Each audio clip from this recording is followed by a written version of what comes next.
Às vezes eu gosto de pensar no que uma palavra quer dizer e qual é a origem dela, mas sem pesquisar. Sabe, num primeiro momento, só pensando no que a palavra tá me dizendo. E nessa brisa eu fico meio assim de falar obrigado pras pessoas, por exemplo. Sabe, a pessoa fez alguma coisa pra você e aí para agradecer, você diz para a pessoa obrigado? A pessoa fez alguma coisa contra a vontade dela? Você tá obrigando ela a fazer alguma coisa? Como o Lip Sem Foco, além das vozes da minha cabeça, também é cultura, obrigado vem do latim obligatus, o particípio do verbo obligare, que por sua vez significa ligar, amarrar. Então quando você diz obrigado, você está estabelecendo um vínculo para com a pessoa, dizendo que agora basicamente você deve um favor para ela.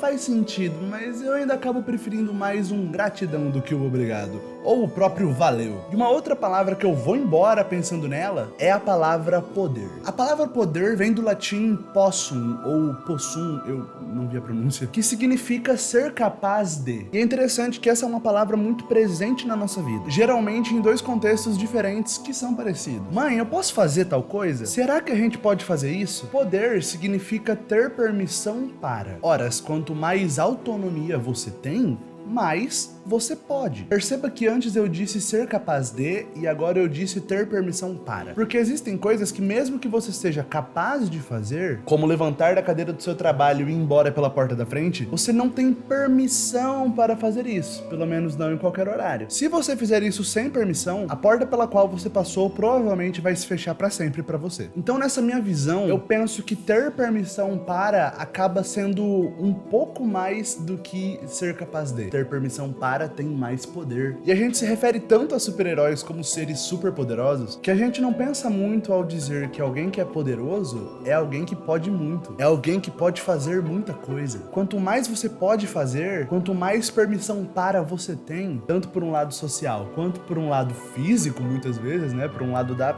natureza, mais você pode, mais poder você tem. Pular de um prédio, por exemplo, é algo que você não tem nem permissão de ninguém para fazer isso, nem permissão da gravidade. Você não é capaz, você não pode. Quer dizer, pelo menos da gravidade você pode. Uma vez só. Mas ser poderoso significa ser capaz de pular de um prédio. Quer dizer, nem sempre, né? Como a gente muito bem sabe, existem capacidades e permissões diferentes. O Hulk não é capaz de conjurar relâmpagos, o Thor não é capaz de entrar na mente das pessoas, e a Wanda não é capaz de ser feliz. Mas chega num ponto que o que faz esses heróis serem supers é a forma como eles conseguem fazer coisas que vão contra a natureza. Não é natural uma pessoa voar, não é natural uma pessoa conjurar raio. Então o que os supers fazem se não dobrar a realidade ao seu benefício próprio? Conforme o nível de poder aumenta, conforme a quantidade de coisas que a pessoa pode fazer, ela se distancia muito das pessoas comuns, pois a forma de ver a vida acaba sendo extremamente diferente. O Thor pode fazer coisas que não apenas meros mortais não podem, como também vão além da compreensão humana. Chega num ponto que você pode tanta coisa, que você tem tanta permissão para, que você se torna um deus. Você pode fazer com que a realidade seja o que você quiser. E veja, existem inúmeras formas de dobrar a realidade ao seu benefício. Talvez você não possa criar um iate para velejar no seu lago, mas você pode ameaçar um banqueiro, forçar ele a te dar uma grana e comprar o seu iate. Ou você pode entrar numa marina, pegar um iate e ir embora. De todo jeito, você conseguiu o seu iate. Então você percebe que mesmo que o seu poder seja força bruta e racional, como é o Hulk, você pode usá-la para dobrar a realidade da forma que você vai entender. E o que eu acho mais interessante em Thor, Amor e Trovão é como esse filme mostra a perspectiva de deuses e como mesmo tendo um poder quase infinito, existem coisas da natureza, do nosso mundo, da nossa existência, que nem mesmo seres que podem tanto são capazes de evitar. Nem mesmo tendo tanta permissão são permitidos a ir contra. Eu sou o Luiz Felipe e esse é o Lip Sem Foco.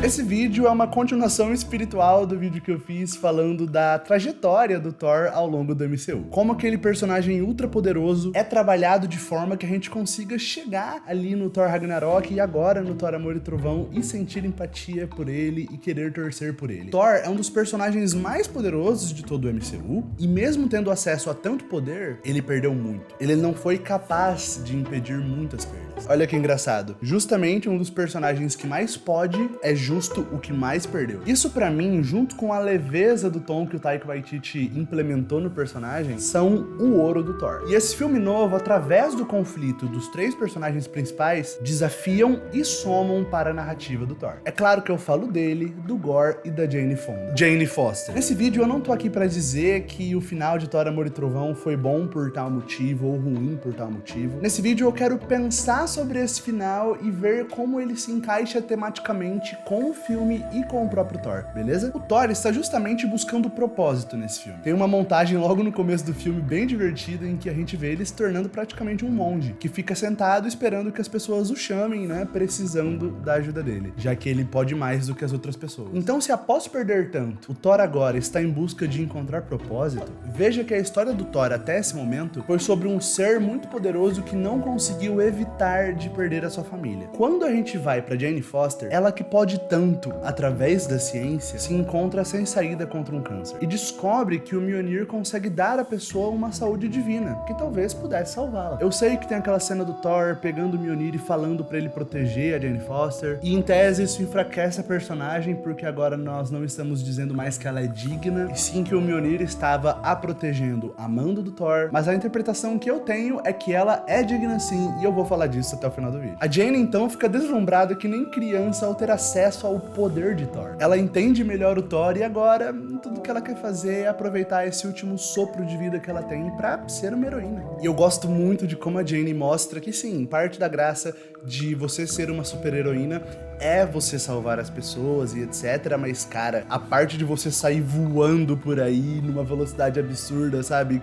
poder conhecer lugares nessa velocidade, o frio na barriga que deve dar, deve ser uma sensação muito sensacional. E é justamente nisso que ela se amarra e isso que ela quer buscar, essa última adrenalina, esse último frio na barriga da vida dela. Só esse drama da Jane pra mim já valia um filme só sobre isso, mas entrelaçar isso com o Thor faz bastante sentido, pois como eu disse no começo, existem coisas que estão além da permissão que os deuses possuem para resolver. O MCU trata a morte como algo basicamente irrevogável. Perceba que os únicos personagens em todo o MCU até esse ponto que morreram e voltaram foram os que morreram vítima do estalo do Thanos. Mas todo mundo que morreu de morte matada ou de morte morrida, assim ficaram para sempre. Cara, pensa que nem mesmo a Wanda, que foi estabelecida até esse ponto do MCU como a personagem mais poderosa que a gente tem, conseguiu trazer o Visão de volta, conseguiu ter seus filhos para si. Percebe o tema de impotência entre superpoderosos, hein? Isso por um lado, ter a Jane de volta é fabuloso. Para o Thor, ela é uma nova parte dele que ele reconquistou e que ele sabe que é uma questão de tempo até ele perder novamente, pois essa é uma permissão que ele não tem. Então, se de um lado nós temos 2 personagens com um destino trágico, inevitavelmente os esperando no final da rodovia, do outro nós temos Gore, que traz uma mensagem e uma discussão sobre fanatismo religioso e até mesmo ateísmo, ora veja. No mundo da Marvel, deuses de fato existem. Eles são seres humanoides, em alguns casos, né? Que existem em dimensões alternativas à nossa, mas eles de fato existem e de fato a maioria deles tá pouco se lixando pra quem reza por ele. Isso não sou eu que eu tô falando, isso é dito no filme. Então pensa pro Gore, que foi devoto do deus dele, perdeu sua filha em uma peregrinação e ao de fato encontrar o seu deus, ele descobre que ele cultuava um boçal. É muito compreensível o Gore não se conformar com isso, querer buscar vingança. E agora a gente precisa falar de Zeus e do plano do Gore. O Thor jura vingança a todos os deuses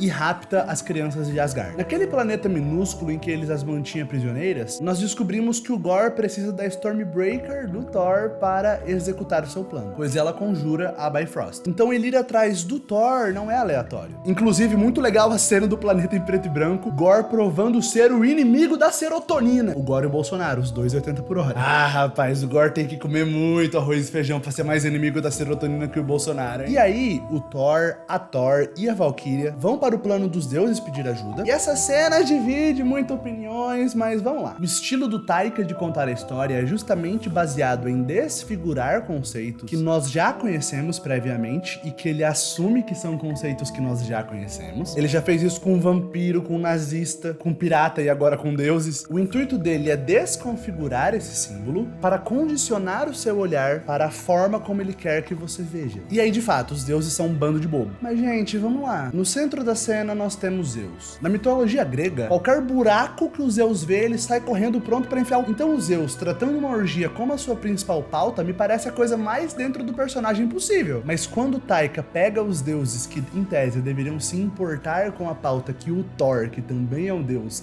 leva até eles, e ao invés disso, eles mostram pro Thor que eles não estão nem aí, o Taika tá fazendo, através do jeitão dele de contar histórias, com que os nossos personagens enxerguem os deuses da mesma forma que o Gorr. Ele faz os nossos personagens sentirem indignação, mesmo que em uma escala diferente que o Gorr sentiu. Isso é o filme dizendo pra gente que você não deveria simplesmente já considerar o Gorr como 100% errado da história. É claro que isso, por um lado, diminui os deuses e faz o Gorr parecer agora uma ameaça menor. Mas olha a quantidade de temas desse filme, cara. Quem se importa se o Gorr é uma ameaça menor? A gente já viu o Thor bater em muita gente, a gente sempre vê ele descendo o cacete nas pessoas. Não é porque o Thor é muito forte que o filme dele tem que ser resolvido através de força física. Então a gente se encaminha pro final do filme, o Gorr consegue usar a Stormbreaker para chegar na eternidade, a entidade cósmica ultrapoderosa que concederá um desejo ao primeiro que chegar até ela. Conceito meia boca, não é bem assim nos quadrinhos, mas honestamente quem se importa? O clímax do filme então se dá com o Gorr diante da eternidade, prestes a morrer, pois a necroespada é o que o mantinha vivo ali com os poderes, mesmo o caso da Jane Foster com o Mjolnir, e atrás dele,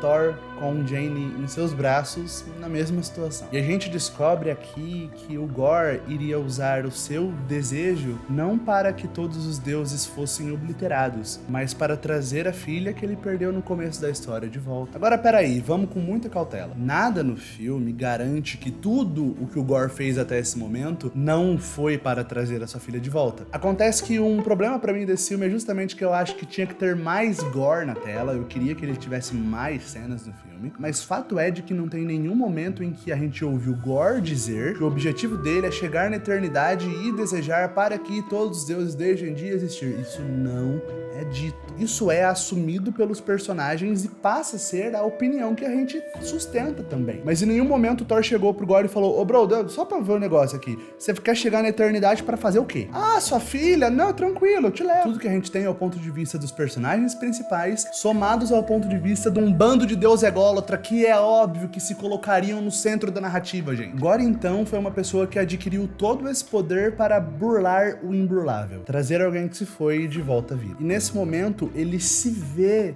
no Thor e na Jane Foster, pois ele conhece bem a dor que é perder alguém tão importante pra ele. Nesse momento, ele percebe que se ele trouxesse a filha dele de volta, ela não teria ninguém, pois ele estava prestes a morrer. E isso dá a entender que ele usaria o desejo dele para fazer com que a Jane Foster ficasse viva, quase como um pedido de desculpas ao Thor, já que os dois se entrelaçaram nessa ciranda maluca dos deuses por causa dos deuses que não são corretos. Então a Jane olha pro Thor e diz pro Gorr que a filha dele vai ter alguém pra cuidar dela sim. Jane como cientista e agora como super-heroína, uma pessoa que entende muito de ciência e agora aprende também sobre magia, alguém que entende muito sobre os dois lados. Jane decide que a sua vida siga o curso natural e prioriza que Gorr traga de volta a sua filha, já que a morte daquela criança não devia ter acontecido. A morte da filha do Gorr não foi uma coisa natural. Agora aceita então essa proposta e agora eu quero falar da Jane. Eu sei que o Thor dizer para o Mjolnir cuidar dela dá a entender que ela não é digna, mas eu não contive o choro ao ver a Jane morrer e se transformando em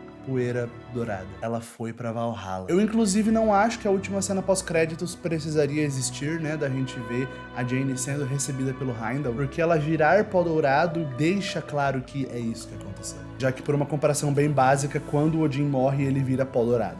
Fato triste que eu percebi depois desse filme, sabe quem não vira pó dourado quando morre? O Loki. Se essa teoria estiver certa, ele não tá em Valhalla. Você acha que a Jane iria pra Valhalla, o plano do descanso eterno dos heróis nórdicos, se ela não fosse digna? Pensa nisso. Mas então, entendendo as limitações das permissões que eles possuíam, Jane segue o curso natural da sua vida e se vai. Agora um vilão que, veja, concluiu a sua missão. E o deus da galera, o Thor, possui em sua mão esquerda o Mjolnir reconstruído, que descaradamente evoca o Kintsugi, uma técnica japonesa de restauração de cerâmicas quebradas, que ao invés de esconder as rachaduras, as evidencia e as trata com beleza, mostrando que as cicatrizes fazem parte do processo de amadurecimento ao longo da vida. As cicatrizes fazem partes da ordem natural. E se em sua mão esquerda Thor segura a sua arma, símbolo de um Thor que não existe mais, que foi destruído para então ser reconstruído e conhecer finalmente a sua melhor versão, na outra mão Thor segura a mão de sua filha, a filha de Gorr, que ficara com ele. E esse personagem que precisou perder tanto, passar por crise existencial, e agora tudo que ele queria era encontrar propósito, ele finalmente consegue encontrar propósito ao ter a sua família restaurada. Ao finalmente ganhar, ao invés de perder. Cara, depois de tudo que aconteceu, o Thor tem uma família. Ele tem um propósito. E eu tô muito animado pra ver o Thor pai de menina. E assim, o Thor vai dar para ela todo o amor que ele teria dado para Jane se ela estivesse viva. O que é isso senão o poder de um deus de dobrar a realidade à sua vontade, mesmo que um pouco diferente do que ele queria. Pessoal, muito obrigado por terem conferido esse vídeo. Vou ser muito sincero, por mais que a Marvel Studios esteja fazendo produções demais, tem sido muita coisa, eu já tô achando muito difícil acompanhar as séries, mas esse foi um filme de escopo menor, um filme muito mais autocontido, um filme muito mais sobre o personagem, e eu fico tão feliz por esse filme ser do jeito que ele é, sabe? Um filme que foca no personagem principal. É o que eu mais reclamo nesse canal, nesse 1 ano que o canal existe. O que eu mais quero ver da Marvel são filmes em que o foco do filme é o personagem cujo nome tá no título do filme. Ele não é um filme perfeito, ele é um filme que tem muito problema, mas ele é um filme cheio de coração e eu simplesmente adorei ele. O que você acha de toda essa ideia que eu compartilhei? Esse foi um dos textos que eu mais gostei. Conta aqui pra mim nos comentários o que você achou desse vídeo, desses pensamentos e também do filme. Se inscreve no canal e deixa o like no vídeo pra ajudar o Lip Sem Foco também. Eu sou o Luiz Felipe, esse é o Lip Sem Foco e valeu!